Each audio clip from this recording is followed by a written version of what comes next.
మన సాధారణంగా ఒక సినిమా సెట్ చూసినప్పుడు అదొక అద్భుతమైన బంగ్లా లాగా కనిపిస్తుంది కదా.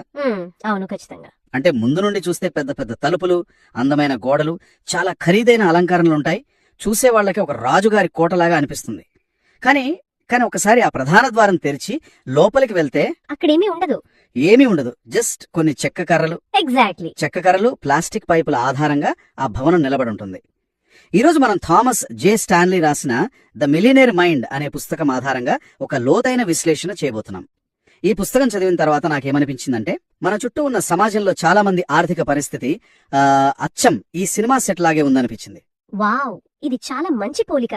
అవును, బయటికి చూస్తే లగ్జరీ కార్లు, ఖరీదైన బట్టలు, వీకెండ్ పార్టీలు ఇవి కనిపిస్తే వాళ్లను మనం అత్యంత ధనవంతులని ఫిక్స్ అయిపోతాం కదా. రైట్. ముఖ్యంగా ఈ ఇన్స్టాగ్రామ్ సోషల్ మీడియా యుగంలో ఈ ట్రెండ్ మరింత ఎక్కువైంది. మనం కేవలం కంటికి కనిపించేదాన్ని బట్టే ఒక నిర్ధారణకు వచ్చేస్తాం. ఒక బ్రాండెడ్ వాచ్ పెట్టుకున్నాడు కాబట్టి సక్సెస్ఫుల్ పర్సన్ అని ఒక భ్రమ పడతాం. కానీ స్టాన్లీ తన పుస్తకంలో డేటాతో సహా నిరూపించిన వాస్తవం ఏంటంటే, నిజమైన మిలియనేర్లు ధనవంతుల్లా కనిపించరు. అవునా? అంటే మనం రోడ్డు మీద చూసే ఖరీదైన కారులో తిరిగే వారంతా నిజమైన మిలియనేర్లు కారు. అదే ఇక్కడ నగ్న సత్యం. లైక్, చాలా మంది తమ దగ్గర లేని డబ్బుని తమకు అవసరం లేని వస్తువుల మీద ఖర్చు చేస్తూ ఒక ఫేక్ లైఫ్ ని మెయింటైన్ చేస్తుంటారు.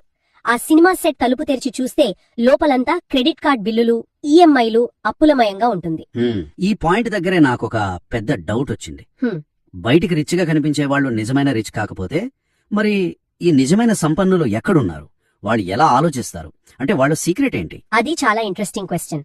అవును, ఎందుకంటే నేను ముందు అనుకున్నది ఏంటంటే, ఈ మిలియనేరులందరూ బహుశా ఐఐటీలు, ఐవీ లీగ్ కాలేజీల్లో చదివిన జీనియస్లు అయ్యుంటారు, లేదా ఏదైనా టెక్ స్టార్టప్ పెట్టి రాత్రికి రాత్రే కోటీశ్వరులు అయ్యుంటారు అని. కానీ ఈ పుస్తకంలోని ఆ వేలాది మంది మిలియనేర్ల డేటా చూశాక నా మైండ్ బ్లాక్ అయింది. అసలు ఆదాయానికి అంటే ఇన్కమ్ కి, వాస్తవ సంపదకు మధ్య ఉన్న తేడాను మనం సరిగ్గా అర్థం చేసుకోలేదనిపించింది. అబ్సల్యూట్లీ. ఆ తేడాను అర్థం చేసుకోవడమే సంపద సృష్టికి మొదటి అడుగు. దీని ఒక చిన్న ఉదాహరణతో చూద్దాం. ఒక ఇద్దరు వ్యక్తులున్నారు. ఇద్దరూ ఒకే కంపెనీలో పనిచేస్తున్నారు. ఇద్దరికీ ఒకేసారి మంచి ప్రమోషన్ వచ్చి జీతం నెలకు ₹1,00,000 పెరిగిందనుకుందాం.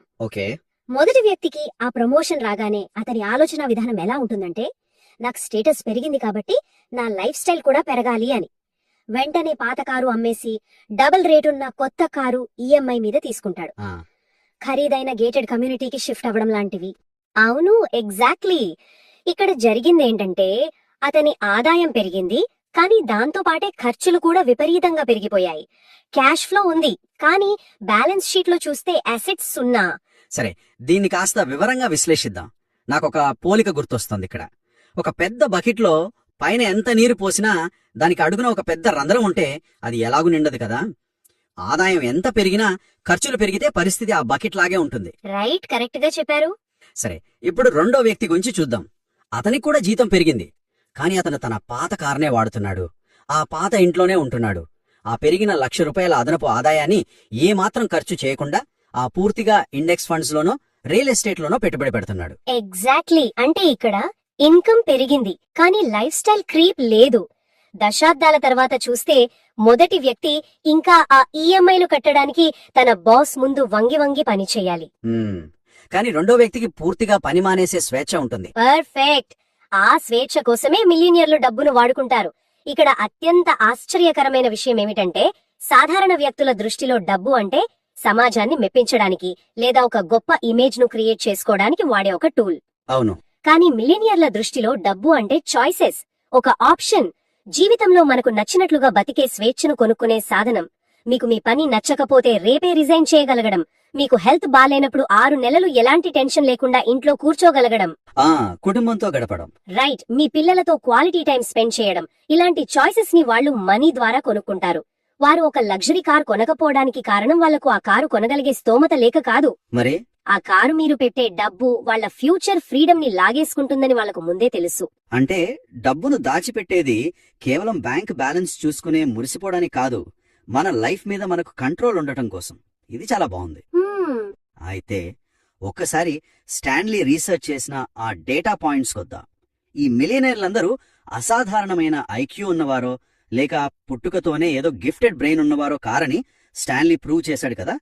చాలా మంది వాళ్ళ స్కూల్ డేస్ లో యావరేజ్ స్టూడెంట్స్. కానీ వాళ్ళు అంత సంపద ఎలా సృష్టించారు అంటే వారి స్వయం చేతన లేదా సెల్ఫ్ డిసిప్లిన్ అంటాడు రచయిత. అవును, సెల్ఫ్ డిసిప్లిన్. ఇక్కడే అసలైన ఆసక్తికరమైన విషయం దాగి ఉంది. నిజాయితీగా చెప్పాలంటే క్రమం తప్పకుండా ప్రతి నెల కొంత డబ్బును దాచుకోవడం, దాన్ని పెట్టుబడి పెట్టడం అనేది చాలా బోరింగ్ ప్రాసెస్ కదా. కాంపౌండింగ్ పవర్ గురించి మనందరికీ తెలుసు. కానీ ఎటువంటి రిజల్ట్ వెంటనే కనిపించని ఆ మొదటి 10 ఏళ్ల బోరింగ్ ఫేజ్ ని వాళ్ళు సైకలాజికల్ గా ఎలా ఫేస్ చేస్తారు? చాలా మంది 2 నెలలు ఇన్వెస్ట్ చేసి రిటర్న్స్ రాకపోతే బోర్ కొట్టేసి ఆ డబ్బుతో ఏదైనా ఫోన్ కొనేస్తారు కదా. అవును, ఇక్కడే వాళ్ళ మైండ్ సెట్ ఎలా పనిచేస్తుందో మనం లోతుగా అర్థం చేసుకోవాలి. మన బ్రెయిన్ ఎప్పుడు ఇన్స్టెంట్ డోపమైన్ కి అంటే తక్షణ లాభాలకు అలవాటు పడి ఉంటుంది.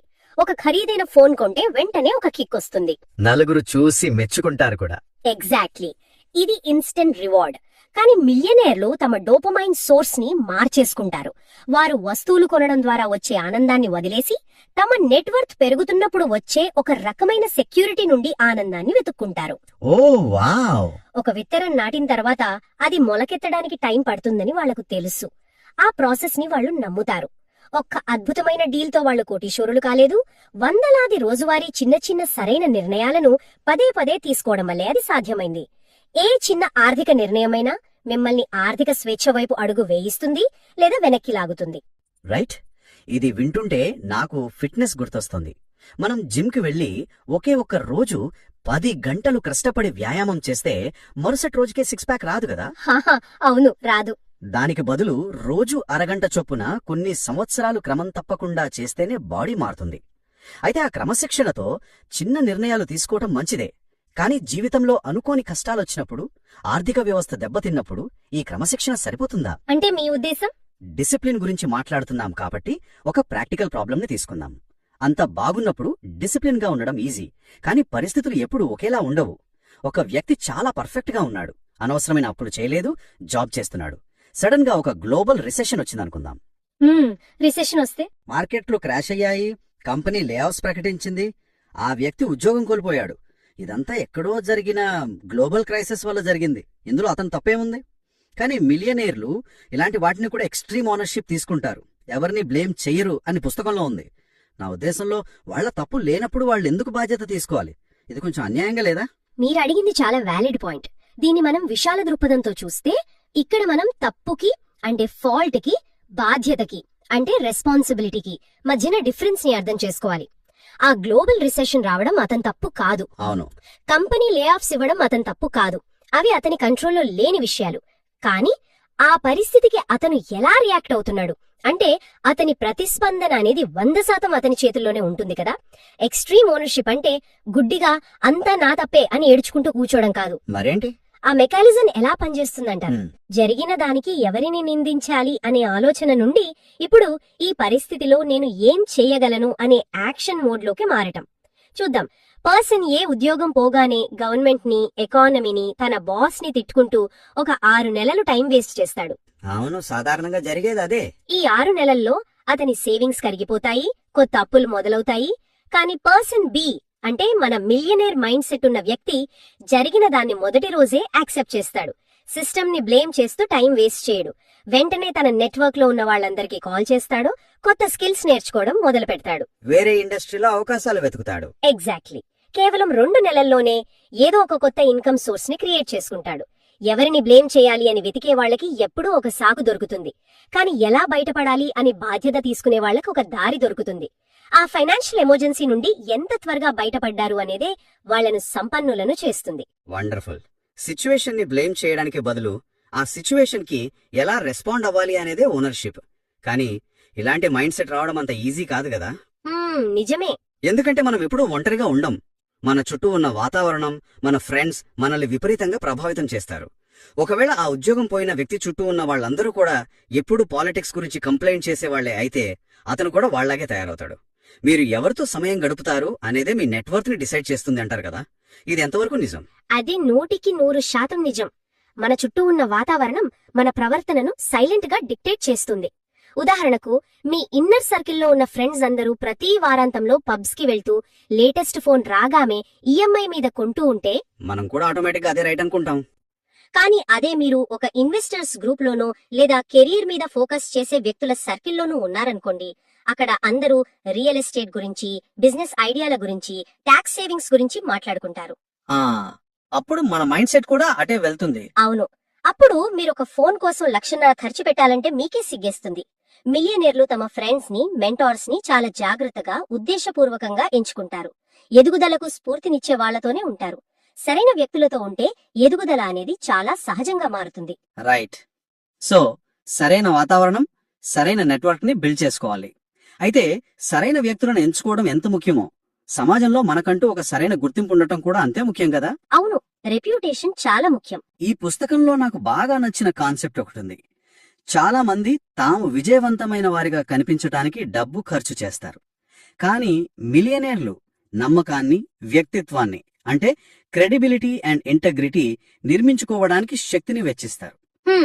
నాకైతే అంటే దీని అర్థమేమిటి అని ఆలోచిస్తే, ఈ వ్యక్తిత్వం మరియు నమ్మకం అనేది ఒక మనిషికుండే క్రెడిట్ స్కోర్ లాంటిదని అనిపిస్తుంది. మన బ్యాంకులు మన సిబిల్ స్కోర్ చూసి మన ట్రాక్ రికార్డ్ బాగుంటే అడగకుండానే ఎలాగైతే లోన్స్ ఇస్తాయో, సమాజం కూడా మన వ్యక్తిత్వాన్ని చూసి మనకు బిజినెస్ అవకాశాలిస్తుంది. నేను చెప్పేది కరెక్టేనా? వావ్, ఇది చాలా అద్భుతమైన పోలిక. ఖచ్చితంగా కరెక్ట్. నాణ్యమైన పని చేయడం, ఇచ్చిన మాట నిలబెట్టుకోవడం, ట్రాన్స్పరెంట్ గా ఉండటం, ఇవే వాళ్ల అసలైన ఆస్తులు. దీనివల్ల ఏమవుతుందంటే వాళ్లకు ఎలాంటి పరిస్థితుల్లో అయినా ఒక బ్యాకప్ ఉంటుంది. అవును. ఒక క్లయింట్ కి వాళ్ల మీద నమ్మకం కలిగితే డబ్బుతో కొనలేని అవకాశాలు వస్తాయి. కానీ ఇక్కడ మనం ఇంకో ముఖ్యమైన కాన్సెప్ట్ గురించి మాట్లాడుకోవాలి. ఆ నమ్మకం సాధించడానికి వాళ్ళు ఏ షార్ట్ కట్స్ వెతకరు. చెట్టు ఎదగడానికి సంవత్సరాలు పట్టినట్లే సంపద కూడా నెమ్మదిగా పెరుగుతుందని వారికి తెలుసు. They play the long game. Exactly, they play the long game. ఇదొక ముఖ్యమైన ప్రశ్నను లేవనెత్తుతుంది. ఈ క్రమంలో వాళ్ళు ప్రతి ఆర్థిక నిర్ణయం వెనుక ఉన్న ఒక అదృశ్య మూల్యాన్ని అంటే ఆపర్చునిటీ కాస్ట్ ని చాలా ఖచ్చితంగా లెక్కేసుకుంటారు. అవసరం లేని వస్తువు కొనడానికి పెట్టే ప్రతి రూపాయి పెట్టుబడిగా మారాల్సిన అవకాశాన్ని చంపేయడమే. ఈ ఆపర్చునిటీ కాస్ట్ గురించి కొంచెం ప్రాక్టికల్ గా ఎక్స్ప్లెయిన్ చేయండి. అంటే మనం చేసే ప్రతి ఖర్చు వెనక మనకు తెలియని ఇంకో నష్టం ఉంటుందంటారా? అవును, దీన్ని ఒక ఉదాహరణతో చూద్దాం. ఒక వ్యక్తి దగ్గర కారు కొనడానికి 10 లక్షల రూపాయలున్నాయి. కానీ తన ఫ్రెండ్స్ ముందు గొప్పగా కనిపించడానికి మరో 10 లక్షలు లోన్ తీసుకుని మొత్తం 20 లక్షల కారు కొన్నాడనుకుందాం. ఓకే. అతను కేవలం ఆ 10 లక్షల అదనపు అప్పు మాత్రమే చేశాడు అనుకుంటాడు. కానీ ఆపర్చునిటీ కాస్ట్ ప్రకారం చూస్తే ఆ 10 లక్షలు లోన్ కి బదులు ఒక మంచి ఇండెక్స్ ఫండ్ లో ఇన్వెస్ట్ చేసి ఒక 15-20 ఏళ్లు వదిలేస్తే దానికొచ్చే చక్రవడ్డీతో ఆ అమౌంట్ సుమారు ₹1,00,00,000 అవుతుంది. అవును, అంటే ఆ రోజు అతను తన ఈగో కోసం కొన్న ఆ 20 లక్షల కారు అసలు ధర 20 లక్షలు కాదు. భవిష్యత్తులో అతను కోల్పోయిన ₹1,00,00,000. ఆ కారు కోసం అతను తన ఫ్యూచర్ ఫైనాన్షియల్ ఫ్రీడమ్ ని ఒక ₹1,00,00,000కి అమ్మేశాడు. ఇదే ఆపర్చునిటీ కాస్ట్. నిజంగా ఆ యాంగిల్లో చూస్తే భయమేస్తుంది. మనం చేసే ప్రతి అవసరం లేని ఖర్చు మన ఫ్యూచర్ నెట్వర్త్ లో ఒక పెద్ద భాగాన్ని చంపేయడమేనమాట. ఆ డబ్బును పెట్టుబడిగా పెడితే భవిష్యత్తులో అది తీసుకురాగలిగే ప్రతిఫలాన్ని మనం ఇప్పుడే బలి చేస్తున్నాం. ఈ లాజిక్ తెలిసిన వాళ్ళు ఎవరూ కూడా ఇతరుల మెప్పు కోసం అప్పు చేసి మరీ ఖర్చు పెట్టరు కదా. కరెక్ట్. అందుకే వారు అడ్వర్టైజ్మెంట్లను చూసి టెంప్ట్ అవ్వరు. వాళ్ల ఫైనాన్షియల్ డిసిషన్స్ అన్ని ఎమోషన్స్ మీద కాకుండా లాజిక్ మరియు మ్యాథ్స్ మీద ఆధారపడి ఉంటాయి. వాళ్లకు వాళ్ల లాంగ్ టర్మ్ గోల్స్ మీద ఉన్న క్లారిటీ షార్ట్ టర్మ్ టెంప్టేషన్స్ ని ఈజీగా డామినేట్ చేస్తుంది. సోషల్ మీడియా ఒత్తిళ్లను వారు ప్రశాంతంగా విస్మరిస్తారు. సూపర్. సో ఈ రోజు మనం మాట్లాడుకున్న ఈ లోతైన విశ్లేషణను ఒక్కసారి సమ్మరైజ్ చేసుకుంటే, సంపన్నంగా మారడం అంటే ఎక్కడో ఒక అద్భుతమైన పెట్టుబడి పెట్టడం కాదు, లేదా అత్యధిక జీతం సంపాదించడం కాదు. అవును, నిన్నటి కంటే ఈ రోజు మెరుగైన నిర్ణయాలు తీసుకోవడం, ఆదాయం పెరిగినప్పుడు లైఫ్ స్టైల్ పెంచుకోకుండా ఉండటం, ఎవరిని మెప్పించాల్సిన అవసరం లేదని రియలైజ్ అవ్వడం, పరిస్థితులు చేయి దాటినప్పుడు ఎక్స్ట్రీమ్ ఓనర్షిప్ తీసుకుని తిరిగి బౌన్స్ బ్యాక్ అవ్వడం, and most importantly opportunity cost ని గుర్తుపెట్టుకుని ప్రతి రూపాయిని ఒక పెట్టుబడిగా చూడటం. ఎగ్జాక్ట్లీ. అంటే ది మిలియనేర్ మైండ్ అనేది పుట్టుకతో వచ్చేది కాదు, మన చేతులతో మనం నిర్మించుకునేది. ప్రతిరోజు అలవాట్లను మెరుగుపరుచుకుంటూ సంవత్సరాల తరబడి క్రమశిక్షణతో ఉంటేనే ఎవరైనా మిలియనేర్ కాగలరు. కరెక్ట్ గా చెప్పారు. సంపద అనేది మీ దగ్గరున్న వస్తువులలో లేదు, మీ ఆలోచన విధానంలో, మీ క్రమశిక్షణలో ఉంది అని స్టాన్లీ పుస్తకం చాలా స్పష్టంగా చెప్తోంది. మీ యాక్షన్స్ లో కన్సిస్టెన్సీ ఉంటే ఎవరైనా సరే ఆ ఫైనాన్షియల్ ఫ్రీడమ్ ని అచీవ్ చేయగలరు. ఈ లోతైన విశ్లేషణను ముగించే ముందు ఈ చర్చ వింటున్న వారికి ఒక ఆలోచనను రేకెత్తించే అంశాన్ని వదిలి వెళ్ళాలి అనుకుంటున్నాను. ఈరోజు మనం తెలుసుకున్నట్లుగా సంపద అనేది మన వద్దున్న వస్తువుల ద్వారా కాకుండా మనకున్న స్వేచ్ఛ ద్వారా కొలవబడితే ఒక్కసారి మన చుట్టూ మనం కొనిపెట్టుకున్న వస్తువులను చూసుకోండి. మనం ఇతరుల కోసం, కేవలం సమాజంలో గొప్పగా కనిపించటం కోసం కొంటున్న ఆ అనవసరమైన వస్తువుల వల్ల మన జీవితంలో మనం ఎంతటి కృత్రిమమైన ఒత్తిడిని కొని తెచ్చుకుంటున్నాం. మీరు ఖర్చు చేసే ప్రతి రూపాయి భవిష్యత్తులో మీకు స్వేచ్ఛనిస్తుందా, లేదా ఎవరో మీకు తెలియని, మీకు ఏమాత్రం ఇష్టం లేని వ్యక్తులను మెప్పించడం కోసం మిమ్మల్ని మీరే బానిసగా చేసుకుంటున్నారా? ప్రారంభంలో మనం మాట్లాడుకున్న ఆ సినిమా సెట్ లాగా లోపల డొల్లగా ఉండి బయటికి గొప్పగా కనిపించే ఫేక్ లైఫ్ ని లీడ్ చేస్తున్నామా, లేక నిజమైన పునాదులతో మనకు స్వేచ్ఛనిచ్చే దృఢమైన ఇంటిని నిర్మిస్తున్నామా? ఈ విషయాన్ని ఎవరికి వారు ప్రశ్నించుకోవాలి. ఈ ఆలోచనతో ఈనాటి మన ఈ చర్చను ముగిద్దాం.